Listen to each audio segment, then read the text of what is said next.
somebody earlier said made me really want to respond, and that was that the mental health community needs to step up.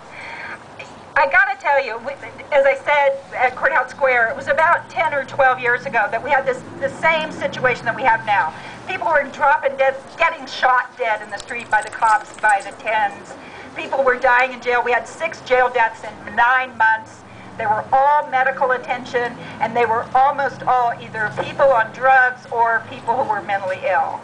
What happened at that point, I mean, as I said in Courthouse Square, people did a lot of organizing. The organizing was infiltrated and broken up. But the other thing that happened was the mental health community was drawn in by the jail deaths.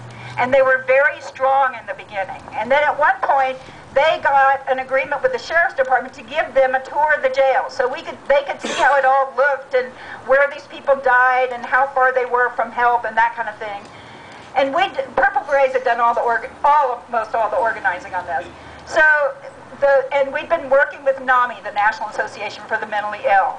Suddenly I get a phone call from NAMI and they say, well, the sheriff will only let us tour the jail if you don't come. And I said, well, why do you think that is? Well, you know, they don't like your style. No, what they don't like is I know what the fuck I'm talking about, and I'm going to ask them questions that you're not going to ask them because you don't know. So they did that. They went in, they, again, allowed the movement to be separated and divided. They tried to divide us into the good girls and the bad girls.